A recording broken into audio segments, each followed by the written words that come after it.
내일 우리 학생들 수학능력 시험 치는 날입니다. 위에서 기도해 주시기 바라고, 우리 학생들이 잘 시험 쳐서 또 미래를 위해서 좋은 바라는 대로 자기가 하고 싶은 일들을 할 수 있는 것을 배울 수 있는 그런 길이 열리도록 기도해 주시기 바랍니다. 공부도 마찬가지고 또 세상에 어떤 모든 것이 다 마찬가지입니다만은, 보다 값진 것, 보다 귀한 것을 얻으려면 그만한 대가를 지불해야 되죠. 그냥 쉽게 얻은 것은 쉽게 없어지고 맙니다. 쉽게 얻은 것은 얻었다 하더라도 그만한 기쁨이 없습니다. 그러나 정말 고생하고 충분한 대가를 지불해서 얻은 것은, 그건 정말 값진 것이고, 보아도 봐도 또 봐도 더 보고 싶고, 늘 이런 귀한 것이 어떻게 나에게 주어졌나 하면서 돌이켜봐도 늘 그 삶의 기쁨이 되고 성취감이 넘치고 그런 것이 되죠. 그래서 보다 값진 것, 귀한 것을 얻으려면 그만한 훈련과 또 그만한 노력, 땀이 필요한 것이죠. 그렇기 때문에 여러분들 인생을 사시면서 다 아시겠지만, 지금 힘들고 지금 뭔가 하기 위해서 우리 시험 친 학생들처럼 지금 막 어렵고 힘든 것이 있으면, 우리가 쉽게 이야기합니다마는 그 말씀이 맞아요. 더 좋은 것을 주시려고. 나이가 대가를 치른 다음에는 반드시 더 좋은 것을 얻게 될 줄로 믿습니다. 근데 이때 중요한 것은 포기하지 않고 끊임없이 원칙을 지키면서 가야 된다고 하는 거예요. 한 걸음 한 걸음, 한꺼번에 많은 것을 얻는다는 것은 쉽지 않습니다. 내 앞에 부딪히는 거 한 걸음 한 걸음, 하나씩 하나씩 해결해 가다 보면 어느 날 아침에 일어났더니 유명해졌더라 하는 것처럼, 어느 날 때가 되면 그 한 걸음 한 걸음 왔던 것 끝에 다다르고 있음을 우리가 볼 수 있죠. 내년이면 우리 성교관이 완공되면 이 뒤에 약 90평의 우리 마당이 생깁니다. 그러면 지금 우리가 상상으로만 하고 있는 것보다 훨씬 더 좋은 우리 교회의 모든 하드웨어가 완공이 될 것이고, 우리 스스로가 참 놀라는, 야, 이렇게 만들어질 수 있구나, 이렇게 성교관과 이 뒤편이 이렇게 만들어질 수 있구나 하는 그런 감격스러운 날이 내년 하반절에는 꼭 올 줄로 믿습니다. 그러나 그냥 되는 게 아니에요. 지금부터 이렇게, 지금까지도 그랬지만 하나하나 이렇게 그때그때 한 가지 한 가지, 우리 어떤 분들은 저한테 아이고 이거 끝나면 또 뭐 하실랍니까? 그렇지만 끝나면 또 뭔가 주시겠지. 한 걸음 한 걸음 가다 보면, 그러면 하나님께서 주신 대로 가다 보면 어느 날 끝에 다다라봤구나. 우리 정말 이렇게 생각지도 못했던 이 명품 성곽교회가 이 봉성도에 세워졌구나. 어, 누구를 데려와도 자랑스럽게 할 수 있는 그런 공간이 만들어질 줄로 믿습니다. 오늘 제가 우리 사회선교관 내려가 봤더니요, 처음에 이 성교관 고치기 전에 그 모습하고 지금 모습 보니까, 이게 지옥과 천당의 차이는 쉽게 구별이 되겠구나 생각 같아서는 그 사진을 안 찍어놔서 그러는데, 그 수리하기 전에 그 모습을 그냥 크게 사진으로 찍어갖고 현관에다 붙여놨으면 좋겠어요. 비교 좀 하라고. 비교 좀. 그래서 이게 얼마나 우리가 하나하나 이렇게 정성을 다하면 어떻게 변화될 수 있는가. 이것은 이런 작은 우리들의, 오늘 아침에도 이야기했지만, 그런 변화를 보면서 이렇게 변하듯이 내 인생도, 내 삶도, 내 운명도, 나의 인생의 우리의 가문도 이렇게 변하겠구나 하는 믿음을 가지라는 거예요. 그런 보이는 순간순간의 그런 작은 결실들을 통해서 더 큰 우리 인생을 향해 계획을 가지고 계시고 마스터 프로를 가지고 계시는 하나님의 그 크신 구원의 역사를 의심치 말고 그것을 믿고 일관성을 가지고 살아가라, 그 말이죠. 그런 점에서 우리가 늘 이게 작은 것이지만 이런 변화가 바로 이런 결과를 가져오듯이 내 인생도 뭔가 값진 것을 얻기 위해서 지금에 있는 이 과정에 모든 그 어려움이 있죠. 그 프로세스 과정에는 굉장히 어려움이 많죠. 하다못해 이제 사회 선교관만 해도 그것을 처음에 뜯고 그 막 곰팡이도 끼고 뭐 그런 막 그 병균도 있고 뭐 그런 벌레도 있고 하는 그런 데서 그냥 그걸 다 뜯어내고 먼지 쓰고 뒤집어 쓰고 그거 다 뜯어내고 그거 다 청소하고 그 벽에 붙은 거 다 일일이 우리 김명희 권사님부터 뭐 칼 들고 와서 다 긁어내고 했잖아요. 그런 어려운 과정들을 다 겪어가지고 딱 생기면 사람들은 언제 그랬느냐 싶어 왔는데 그런 프로세스 과정이 다 있어서 있어서 어 그리고 저걸 이루기 위해서 하나님 은혜 받은 사람들이 정말 십시일반 해가지고 누가 무슨 막 한꺼번에 돈 주면서 고치라 해서 고쳤습니까? 우리가 정말 개미 군단들이 정말 내가 느낌이 올 때 어떤 순간에 아 내가 이 일을 위해서 이건 드려야 되겠다 했던 그런 마음들이 모아져 가지고 지금 이렇게 아름다운 공간으로 지금 회복되고 있어요. 아직 100%는 다 안 돼 가지고 나를 못 들어오게 금목의 집으로 해놨어요. 목사님 지금 들어오면 또 뭐 이게 바꿔진다고 오해가 다 맡기고 하는데 그래도 제가 오늘 또 가서 또 한마디 하고 왔습니다만은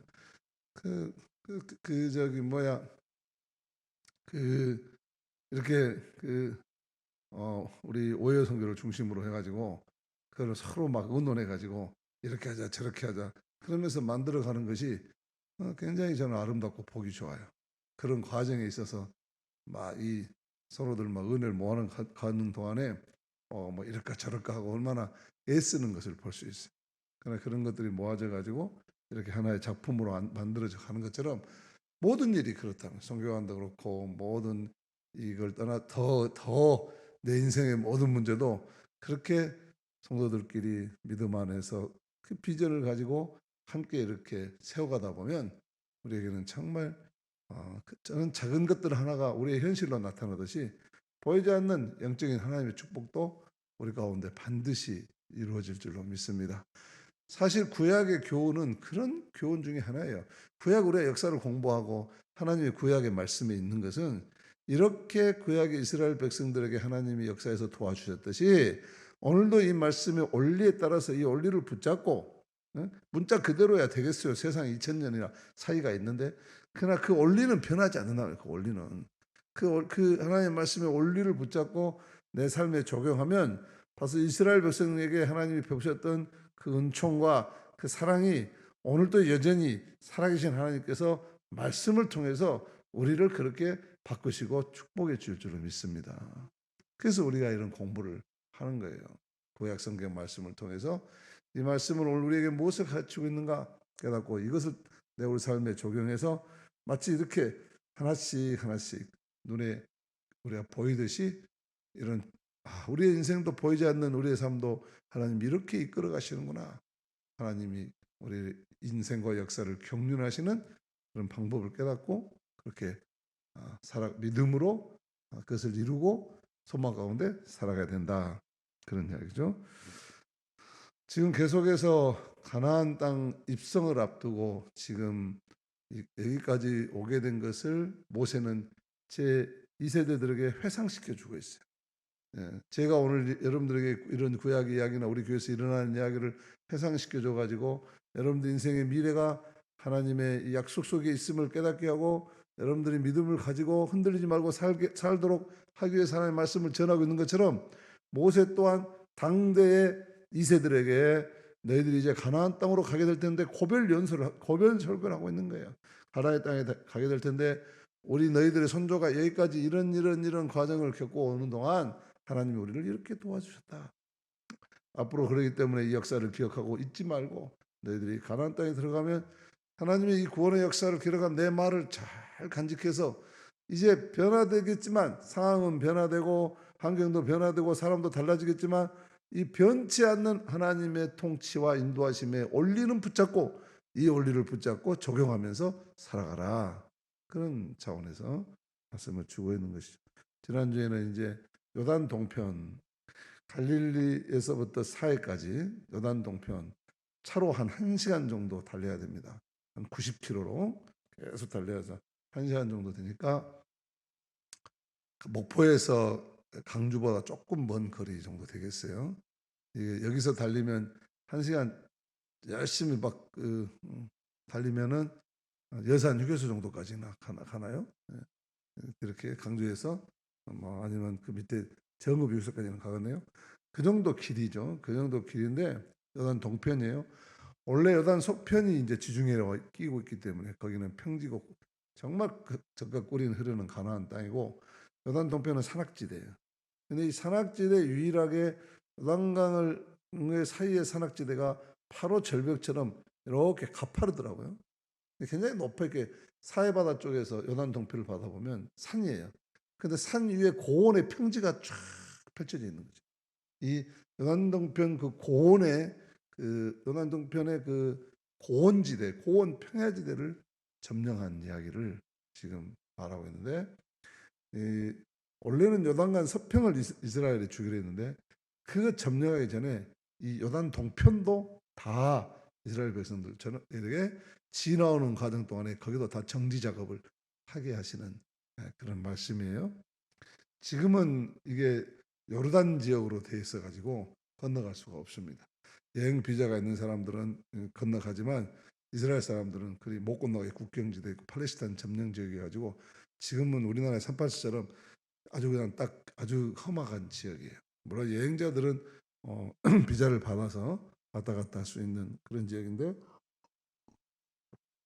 이스라엘에서는 비자 없이 바로 건너갈 수가 없는, 지금 이제 이스라엘에 이제 다시 백투 예루살렘 해가지고 그 팔레스타인이 점령했던 지역 2000년 동안 디아스포라로 살다가 다시 1940년도에 점령한 이후로 계속해서 싸우는 분쟁 때문에 여전히 지금 거기는 회복되지 못한 땅이죠. 근데 이제 그 지금은 요르단 지역인데 이쪽에서 이제 또 강을 건너와야 가나안 땅에, 약속의 땅에 이르게 되는 겁니다. 사실은 지금 지형적으로는 이스라엘의 그 지형이, 저도 지난번에 가가지고 또렷하게 알게 되었지만 이 땅의 지리적인 의미는 별로 의미가 없어요. 그래, 이것은 이제 뭐 거기가 우리가 바라는 영원한 천국의 땅도 아니고, 다만 이것이 하나님의 이스라엘 백성의 구원의 역사 속에서 하나의 상정되었던 그런 장소라고 우리가 상징적으로 받아들이는 것이고, 지금은 우리가 영적으로 이제 죄악의 백성이 살다가 하나님의 약속의 거룩한 백성이 살고, 우리는 가나안 땅은 천국이죠. 하나님의 나라 천국을 소유한 사람들인데, 우리가 천국 가려면, 가나안 땅에 가려면, 들어가려면 우리가 이런 걸 지켜야 된다는 것으로 우리가 이 말씀을 이해해야 되겠죠. 저는 늘 강조합니다. 천국 그러면 뭐 테스에서 뭐 천국은 있던가요? 뭐 그렇게 어려운데, 그런 있는지 없는지 헷갈리는 믿음이 아니고, 이거는 하나님의 통치가 이루어지는 나라예요. 이건 공간적인 개념이 아니라 역사의 종말론적인 개념이에요. 무슨 말이냐면 하나님의 통치가 이루어지는 그것은 시공을 초월한 하나님의 통치가 이루어지는 전혀 다른 영적인 세상이에요. 그는 오늘 지금 여기서 하나님의 통치를 경험하는 사람들에게 이미 너희 가운데 임해 있고, 그리고 우리는 여기서 이 믿음으로 이미 그것을 경험하면서 천국의 모형인 교회에서 하나님의 나라를 확장시켜 나가고, 그리고 궁극적으로는 우리 하나님께서 다스리는 영원한 세계, 단순히 공간적인 의미를 넘어서 공간도 포함한 영원한 종말에 하나님의 전혀 다른 차원으로 해석하는 거예요. 지금은 삶의 차원이 달라요. 그래서 이것을 우리가 신비로운 세계이기 때문에 과학적으로 뭐 이렇게 증명이 되는 거 아니에요. 있던가 없던가 해갖고 이게 구별되는 것이 아니고, 마치 이런 거라고 설명해요. 나방하고 이 번데기는 이 같은 생명이에요. 같은 생명인데 이 애벌레가 이제 곧 이 고추를 만들어 가지고 들어가서 그곳에서 자기의 모든 애벌레의 존재를 변화시키는 것이. 그 변화시키면 그다음에 그 안에서 뭐가 나와요? 날개가 돋고 애벌레가 깨지면서 거기서 나비가 되어서 나르는 거예요. 나비와 이 애벌레, 이 구더기죠, 구더기. 쉽게 말하면 그게 구더기인데, 그러면 좀 징그러우니까 애벌레죠, 애벌레. 애벌레와 나비는 생명체가 같은 거예요. 근데 차원이 달라졌어요. 애벌레는 늘 썩은 썩은 그런 물만 먹고 살고 이슬 먹고 살고 그러지만, 이 나비가 된 다음에는 꿀만 먹고 사는 거예요. 날아다니면서. 차원이 훨훨 나르면서 차원이 사는 차원이 달라진 거예요. 그러니까 1차원, 2차원, 3차원에서 우리는 전혀 4차원 이야기하지만 이거는 진짜 영적인 차원으로 우리의 삶이 하나님과 함께 사는 성경의 모든 상징적인 언어로 이 새하늘과 새 땅 예루살렘을 막 금보석 은보석 했지만 이것은 금보석 꼭 그게 아니라 그런 것 같은 너무나 인간의 언어로는 다 담을 수 없는 화려하고 찬란한 것이라 그거예요. 인간의 한계와 인간의 지각과 이 감성으로는 판단할 수 없는 하나님이 창조 원형이 정말 보존되어 있는 그냥 천지창조를 네오다 다빈치가 그랬지만은 그런 천지창조와 그런 정말 우리가 그런 거를 상상을 그런 아이콘을 통해 상상하지만 훨씬 더 본질은 그보다 더 아름답고 풍성한 생명의 세상이라는 거죠. 그런 전혀 차원이 다른 차원으로 우리가 변화되어서 영화로운 몸을 입고 영생을 얻은 존재로 살게 될 줄로 믿습니다. 이게 우리가 쉽게 이야기해서 천국이고 하나님의 나라고 그런 거죠. 이것을 구약에서는 가나안 땅이라 했어. 적과 꿀이 흐르는 가나안 땅, 에덴같이 행복이 넘치고 부족한 것이 없다 그 말이에요. 적과 꿀인다 말은 우리의 삶에 살아가는데 모든 부족함이 없는, 결핍이 없는 완성된 하나님의 구원의 덕을 입고 사는 세계가 됐다. 이 세계는 믿음으로 사는 사람들이 영원히 가는 세상이다만 지금 여기서도 하나님의 통치를 받아들이고 사는 사람은 이 하나님의 구원의 덕을 입고 이미 모든 것에서 자유로운 영혼으로 살게 될 줄로 믿습니다. 그런 차원의 삶을 살라는 거예요.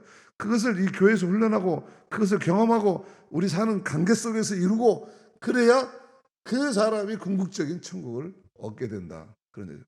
뭐 죽어서 천국 간다고 천국이 있던가요? 그렇게만 사는 게 아니죠. 그럼 우리는 그런 세계가 있음을 우리는 믿음으로 바라보고 그리고 그 지금 이곳에서 나는 천국 백성이라는 거룩한 자존심을 가지고 하나님의 통치가 이루어지도록 하나님의 말씀을 우리 삶 속에 가장 중요한 가치로 알고 그대로 하나하나 적용하고 살아가라 그 말이죠.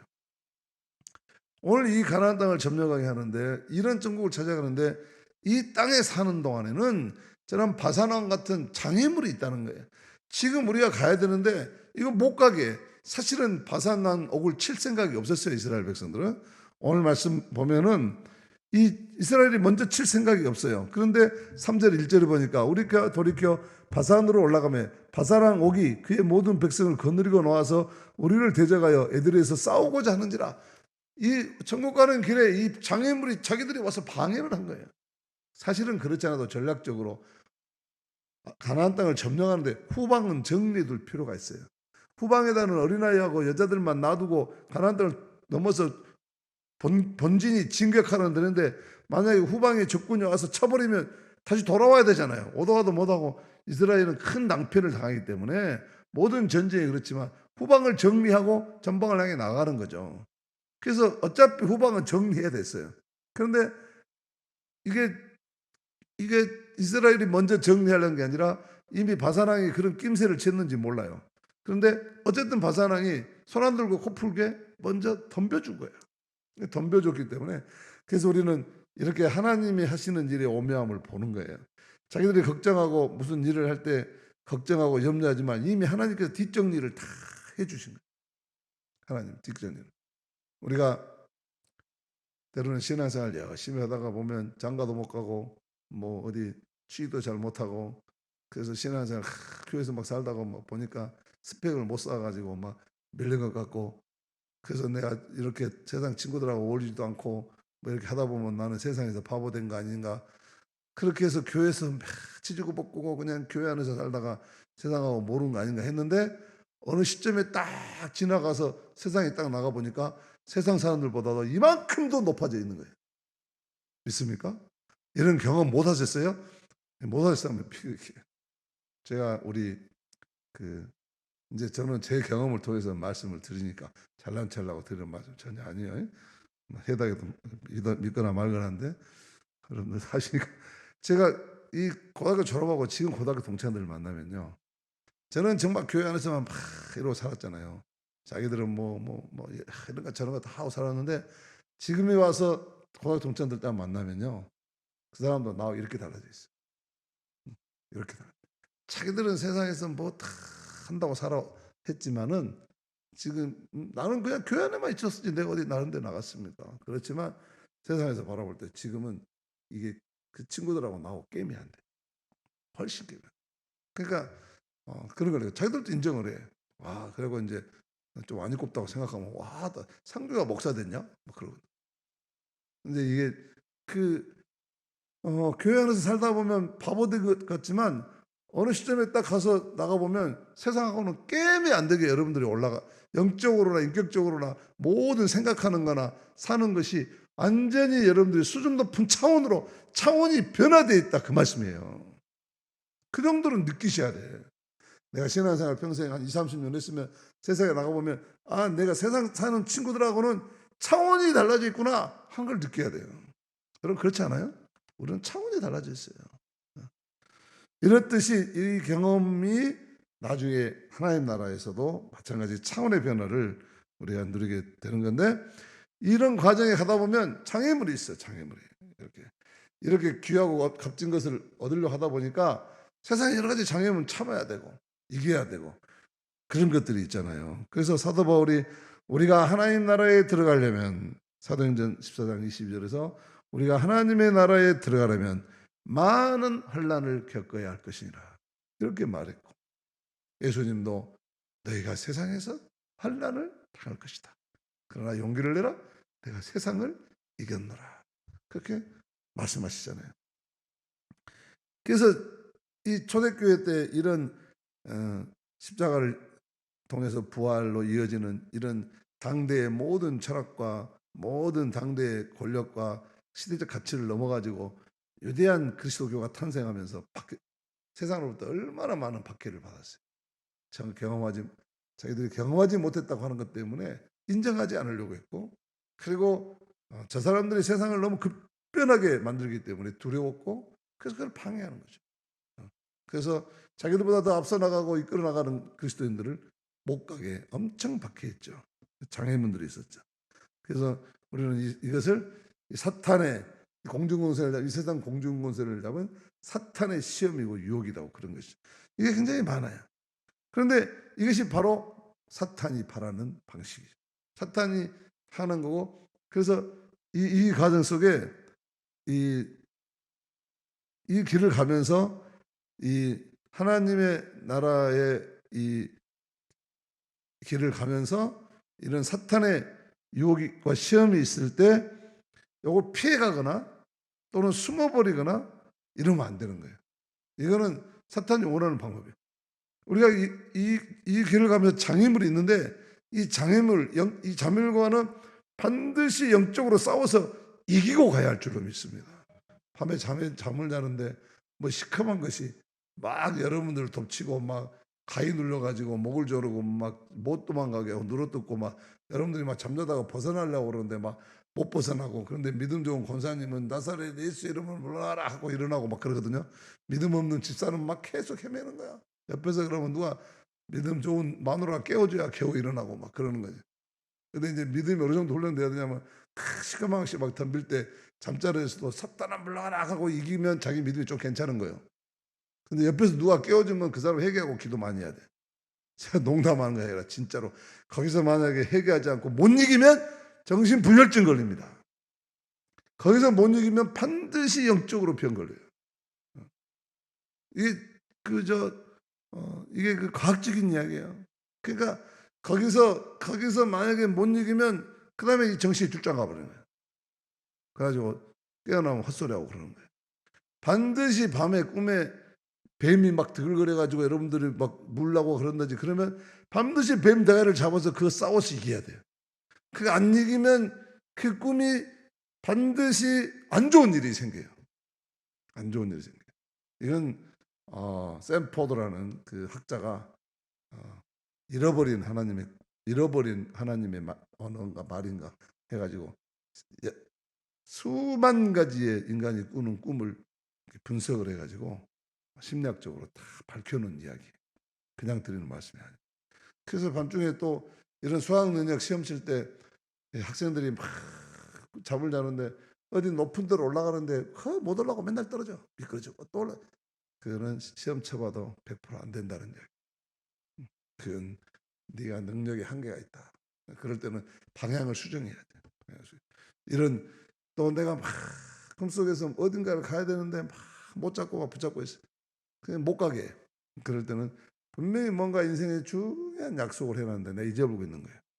그러니까 하나님이 꿈속에서 깨우쳐 주시는 얼른 깨어나서 내가 수첩이나 모든 걸 들어보면서 내가 무슨 약속을 잊어버렸는가 찾아봐요. 그 큰 낭패를 당하는 거죠. 이렇게 하나님은 우리의 무의식 속에서 꿈속으로도 우리가 잃어버린 것들을 하는데 그 이기는 방법이 그거예요. 막 이렇게 꿈속에서 막 달려들고 가해들고 그럴 때는 반드시 이게 지금부터 이런 설교를 말씀을 들으면서 여러분들이 확실히 깨달았고 무의식에 저장해 놔야 돼요. 그래야 그런 꿈이 오면은 나사렛 예수로 물러가라 하고 물리쳐야 되고 뱀은 다 잡아먹어야 되고 다 죽여 다 발로 밟아서 없애야 되고 이겨야 되는 영적인 싸움에서 반드시 이겨야 됩니다. 그러면 그게 싹 없어져요. 건강하게. 우리가 이건 누구나 한 번쯤 다 경험해 본 이야기일 거예요. 그래서 이건 마찬가지로 이 의식 세계, 무의식 세계뿐만 아니라 우리 의식의 세계에서도 이런 유혹과 이런 싸움은 반드시 이겨야 돼요. 이건 그냥 포기하거나 물러서거나 숨어서면 사탄이 그때부터 저거 건드려도 괜찮구나 하고 계속 더 건드려요. 계속 그 유혹은 더 세게 오지 절대로 작게 약해져서 오지는 않습니다. 그러니까 여러분 한 번 처음 죄 지을 때 그때 과감하게 물리쳐야 돼요. 한 번 죄 지을 때 안 물리치면요 계속 그 부분에서 자기의 약한 고리가 돼가지고 그것이 계속 자기를 병들게 해요. 그것이 병들게 해서 그 병들면 그게 자기 신체적인 데서 문제가 나타나요. 가민성, 대장염, 유장병, 노이로제, 불면증, 우울증 이런 게 다 어디서 오냐? 영적인 싸움에서 져서 오는 거예요. 알겠어요? 내가 육체적으로 피곤하고 일을 많이 하고 그렇게 갖고는 절대 병 안 걸려. 노동을 많이 하고 그러면 더 건강해지고 더 잘 먹고 더 그런데 그런 데서 보온 게 아니라 모든 내 영적인 시스템에서 병이 와요. 그래서 그런 싸움에서 지기 시작하면 그게 죄책감이 되고 그게 자기에게 고리가 되고 고민거리가 되고 염려가 되고 잠 못 자고 그러면서 그게 점점 그 싸움에서 이기지 못하면 갖고 노는 거예요 우리를. 그래서 예수 믿고 신앙생활 열심히 하고 맨날 교회 와서 울고불고 회개해도 그 싸움에서 이기지 못하면 또 끌려다니거나 질질 끌려다니 인생 질질 끌려다니다가 나중에 이제 결정적인 병 얻어서 죽는 거죠. 그렇기 때문에 정말 끝까지 싸우다가 마지막에 끝까지 참 싸우던 사람은요 오늘 밤에 딱 저녁 먹고 딱 편하게 찬송 부르고 자다가 새벽에 일어나면 조용히 하나님 나라 가 있어. 그렇게 죽음의 복을 타고나는 것이에요. 그렇지 않은 사람은 마지막까지 막 병원 침상에 누워갖고 이를 바득바득 걸고 막 불을 떨면서 얼굴 시커매져갖고 저 마귀가 나 잡으러 온다고 그러고 막 이제 막 의식이 꺼지고 무의식만 나오면 막 악수고 비면서 그러다 간다니까요. 그러다가 이제 주변에서 찬송 부르주고 기도해주고 그 힘을 빌려서 가는 거예요. 그러니까 이 평상시에 우리가 영적인 싸움에서 반드시 강하게 붙들고 이기시기를 축복합니다. 다른 싸움은 져야 돼. 다른 싸움은 혈과 육의 싸움은 다 쳐줘야 돼. 그러나 이 영적인 싸움만큼은 절대로 지면 영적으로 병들고 그렇게 되면 영적으로 병들면 그것으로 인해서 모든 관계가 다 망쳐버리잖아요. 다 깨져버리는 것이. 샬롬이 깨져버리고 평화가 깨지고 안식이 깨지고 그런 것이. 그래서 우리는 신앙생활하면서 대강하면 안 돼요. 영적인 문제만큼은 아주 우리가 건강관리를 해서도 적극적으로 안 먹을 거 먹고 몸에 좋은 거 먹고 막 운동하고 하는 것처럼 우리가 영적인 관리를 위해서도 철저하게 해야 돼요. 우리의 목적지가 분명하고 우리가 붙들어야 될 것이 무엇인가를 분명하게 알고 하나님의 나라를 향해서 우리가 말씀을 붙들고 성령 충만한 삶을 늘 추구하고 살아가시기를 축복합니다. 그렇게 살아요. 근데 이렇게 이렇게 살아갈 때 우리한테 무기를 줬어요. 그게 뭐냐면 하나님의 말씀이죠. 하나님의 말씀이 우리를 늘 깨우쳐줘요. 늘 잘못된 생각을 바꿔주고 내가 잘못되게 가고 있는 길을 다시 고쳐주고 바로잡아주고, 하나님의 말씀이 우리에게 무기예요. 이스라엘 백성들은 이 하나님 말씀 제대로 무기 하나 간직하려고 40년 동안 훈련받은 거 아니에요? 칼 하나 가려고 몇십 년 불못본에 가는 것처럼 이들은 하나님의 말씀으로 훈련된 군대로 만들기 위해서 모든 것을 순간순간 하나님의 말씀대로만 결단하고 적용하도록 하는데 40년 걸렸어요. 그러니까 지금 바산왕이니 헤스본왕이니 가나안 땅을 점령할 때 아무것도 가지고 가잖아요. 이제는 하나님 말씀 하나만 붙들고 가는 거죠. 하나님 말씀 하나 붙들고 간다는 것이 그냥 뭐 요즘 생각할 때는 굉장히 비실용적으로 보일지 모르지만, 탱크도 없고 그러는데 뭐 권총 갖고 있는데 말씀 갖고 있으면 싸워버리면 죽는다 이렇게 생각할지 모르지만, 하나님 말씀이 다 가르쳐 주는 거예요. 예를 들어서 야, 저 앞에 가면 권총 잡은 애들이니까 너희들 싹 돌아서 가거라. 왼쪽으로 가라. 3시에 가거라. 4시에 가거라. 다 가르쳐 주는 거죠. 예를 들면 다 이렇게 피해라. 저렇게 피해라. 저렇게 가서 해라. 다 하나님의 말씀이 전부 다 지시해 주는 거죠.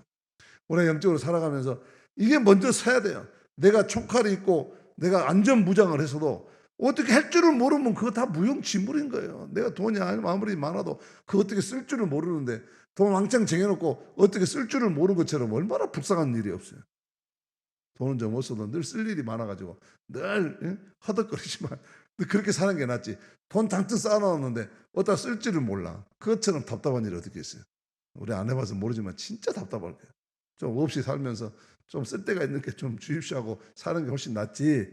정작 쌓아놨는데 어떻게 쓸지를 몰라. 그러면 이게 진짜 이게 무용지물 아니야, 무용지물? 인생의 짐이지 그게. 그런 거죠. 그러니까 아무것도 모든 걸 갖춰서, 오늘 바산왕은 철제로 된 침대에서, 이 나무로는 되지도 않고 철제로 된, 얼마나 이 인간이 거인이었는지 나무로 침대를 만들어 놓으면 자다가 몇 번 돌아보면 이게 부러져본가 봐. 철로 만들어, 철로 만들어 가지고, 이 철이 또 이 얼마나 거인이었는가 하면은 가로가 2m, 세로가 4m예요. 우리들 침대보다 2배가 더 큰 거예요. 그렇게 거인이었어요. 그러니까 이런 거인을 보고 정탐꾼이 가서 보고 놀래본 거죠. 아이고, 우리 저 사람들을 비하면 우리는 메뚜기 같다고 질이 겁먹은 거죠. 이렇게 거인이었어요. 이런 거인들 앞에 이스라엘이 그냥 단방에 내 손에 하나님께서 붙였다 그러니까 싹 이겨버리는 거예요. 무기는 단지 말씀 하나로. 하나님의 말씀은 성령의 검이어가지고, 이거는 우리가 영적으로 세상을 싸울 때 더군다나 우리는 뭘로 싸우냐? 지식으로 싸우는 것도 아니고 물질로 싸우는 것도 아니고, 내가 뭐 가난하다고 영적인 싸움에서 지고 내가 못 배웠다고 영적인 싸움에서 지고 그런 거 아니에요. 내가 가난해도 못 배웠어도 영적으로 부유한 사람은, 하나님 말씀이 풍부한 사람은 세상적인 그런 기준하고는 아무 상관없이 이기게 된다는 것이 성경의 가르침 아니에요? 그러니까 너희들 하나님 말씀만 붙들고 가라. 40년 훈련시킨 거란 말이죠. 지금에 와서는 이게 너무나 실용적인 거예요. 하나님 말씀이 참 진리고 가치가 있기 때문에 우리의 하나님 말씀을 딱 붙잡고 우리의 삶 속에서 모든 인간관계에서 하나님 말씀처럼만 해보세요. 반드시 승리하게 될 줄로 믿습니다. 그렇잖아요. 하나님이라면, 예수님이라면 어떻게 하셨을까? 이 생각 가지고 모든 일을 해보세요. 안 될 일이 있겠는가? 말씀의 형통함이 있는 것이죠. 그게 얼마나 지금은 이게 실용적인 것이에요. 그래서 오늘 세상 기업도요, 옛날에는 기업이 장사해도 돈만 막 남기려고 했어요. 그런데 그런 사람도 다 말년이 좋지 않아. 그런 경험을 쭉 해본 다음에요, 지금은 모든 기업이 사회적 기여를 목표로 세우고 있어요. 그래서 착한 기업이 성공한 거예요. 비타민 C 하나도요, 착한 음료로 해가지고 그래서 이익금 나오면 뭐 다른 데로 쓰겠다, 뭐 요즘 그런 거예요. 그러면 이 구매자들이 내가 뭐 하나를 사도 내가 사회적으로 공헌한다고 생각할 때 그 기업의 제품이 좀 질이 떨어져도 사주는 거예요. 예를 들면 이거 한 예예요. 한 예. 이거 뭐 방송 나가니까 또 여기 이 기업에 있는 사람들이 속상할지 모르니까 한 예예요. 그냥 쉽게 삼성과 뭐 롯데가 있다 합시다. 근데 삼성은 돈을 벌면 국민에게 한원을 할 줄을 몰라. 예를 들면 롯데는 돈만 보면 국민에게 한원을 한다 합시다. 그러면 똑같은 삼성에서 텔레비전을 만들고 롯데에서 텔레비전을 만들었어요. 뭘 사겠어요, 여러분들? 누구 거 사겠어요? 롯데껏 사죠. 질이 조금 떨어져. 그래도 삼성 것보다 롯데껏 사는 거예요.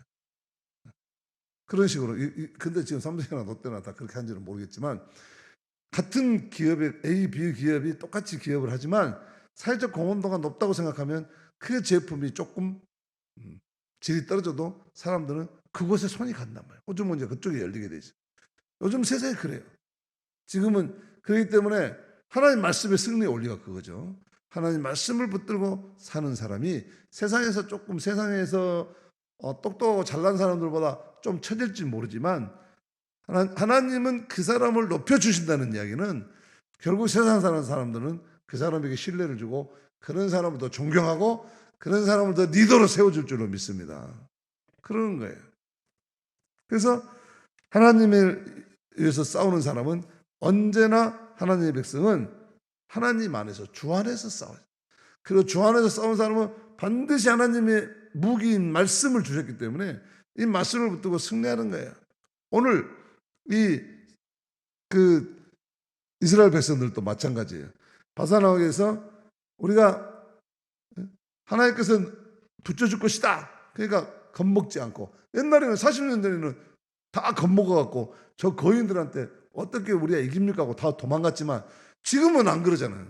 그냥 쳐들어오니까 그냥 맞서서 싸워서 물리쳤는데 얼마나 많이 물리쳤느냐. 성벽이 이 바산이라는 나라가 얼마나 당시에 참 강한 나라였는지 몰라. 어떤 동방에 나름대로 단단한 나라였어요. 성을 쌓은 성벽으로 성읍을 만든 도시만 해도 60개가 있었어요. 이때 고대 도시에는 성벽이 없는 것도 많았는데 이 나라는 성벽으로 싼 도시만 60개가 됐고 그 외에도 굉장히 많았다고 지금 성경은 그렇게 말하고 있어요. 5절에 보니까 그의 성벽 없는 고을이 심히 많았느니라. 얼마나 많았으면 이 성벽이 없는 마을은 너무너무 많이 있었고 성벽이 있어서 문과 빗장이 다 탄탄하게 돼 있는 성만도 60개가 넘는 큰 나라였어요.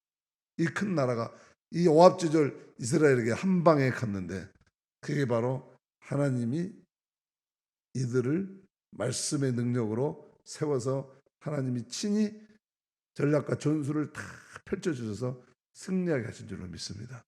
오늘 우리들은요 그러는 거예요. 이게 하나님의 주 안에서 하나님 말씀으로 싸우는 사람들은 이렇게 생각하지도 못했던 그런 싸움의 대가, 싸움의 전리품을 하나님은 자기 백성에게 후하게 주신다.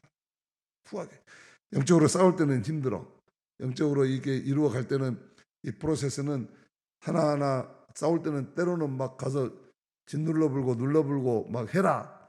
힘으로 막 이런 요소만 하는 것이 아니라 네가 양보해라, 네가 참아라, 네가 용서해라. 뭐 아주 그냥 전의를 상실하는 이야기도 많이 하시잖아요. 하나님은 근데 그 하나님의 말씀을 믿고 하나님의 말씀을 믿고 여리고 성만 하더라도 성벽 있는데 쳐들어가는 것이 아니라 그냥 7바퀴 반 뺑뺑 돌면서 기도하러 가잖아요. 어디에 보면 전혀 합리적이지 않는 실용적이지 않는 방법을 말씀하시잖아요. 그래도 믿고 그렇게 갔을 때 7바퀴 반 봤는데 손도 안 댔는데 성이 와르르 무너진. 내가 그렇게 그냥 맞상대하지 않고 하나님의 방식대로 나는 그저 뺑뺑뺑 돌면서 기도하고 울고 불고 하고 있었는데 어느 날 아침에 자고 나니까 상은 끝나버렸단 말이야. 상은 끝나버렸어. 나를 미워하고 괴롭히던 인간은 사라져버렸고 내가 바라고 원했던 것은 이미 하나님께서 상상외로 다 여호와의 대로 전부 준비해 놓으셨더라 그 말이죠. 준비해 놓으셨더라. 근데 이렇게 하나님은 그 택한 백성에게 언제나 후한 축복을 주시는 것을 우리가 알게 돼요. 근데 문제는 뭐죠? 무엇이든 가장 좋은 것을 넘치도록 주려는 게 하나님 아버지의 마음이에요. 그런데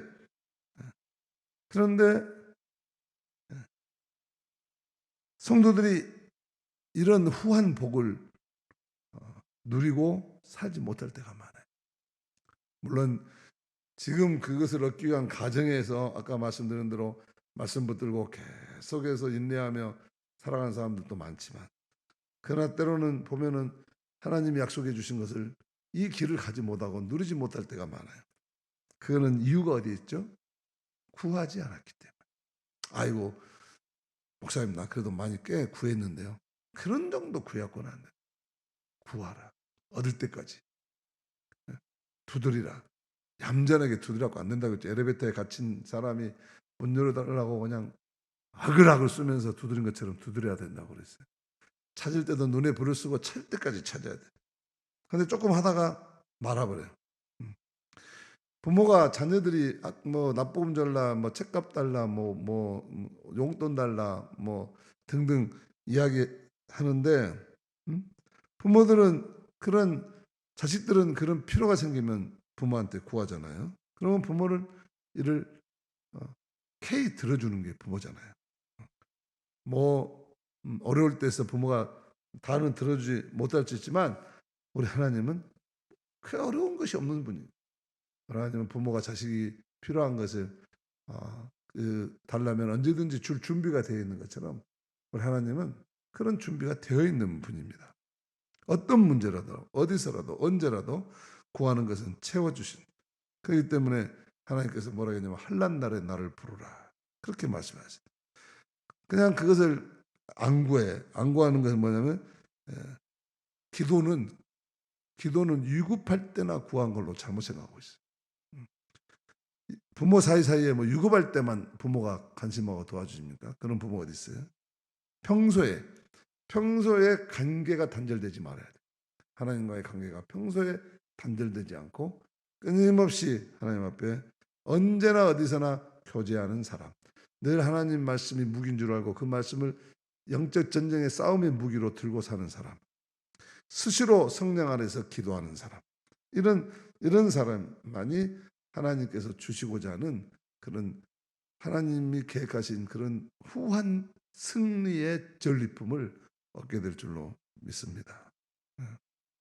오늘 이 바사랑과 싸움에서 전리품을 나눠주시고 승리하게 하시는 이런 말씀은 하나님께서 우리의 미래를 어떻게 인도해 주신가를 잘 투사해 주고 있는, 잘 보여주고 있는 한편의 그림이라고 생각합니다. 우리가 천국을 얻기 직전이라도 우리는 이런 늘 장애물이 있지만 이 장애물을 피해가거나 또는 저버리지 않고 또 쉽게 포기해서 그 죄지어서 그냥 그 콕껴가지고 끌려다니지 않고 언제나 영적 싸움에서는 가감하게 물리치고 승리해서 하나님 말씀을 무기로 끊임없이 하나님이 주시겠다 하는 것을 전쟁을 해서 차지하는 것처럼 늘 영적 전쟁을 해서 기도하면서 살아가면은 늘 하나님 함께 주실 줄을 믿습니다. 그래서 오늘날 이런 이스라엘 구약의 백성들이 모세가 가졌던 이 믿음을 우리가 가지고 현대인들이 이 믿음 대신에 뭐 철학이나 경험이나 뭐 자기 여론이나 뭐 자기의 생각이나 이런 것들이 대신하니까 우리가 못 얻는 거예요. 그래서 우리들이 최우선적으로 회복해야 될 과제는 오늘 말씀을 드리면서 이런 이스라엘 백성들처럼 이런 말씀을 붙들고 영적 전쟁을 치르는 이런 회복된 믿음으로 서야 될 줄로 믿습니다. 이 대림절 동안에 오늘 또 이 말씀을 주셨는데 이 말씀 붙들고 날마다 영적 전쟁에서 승리하시기를 바랍니다.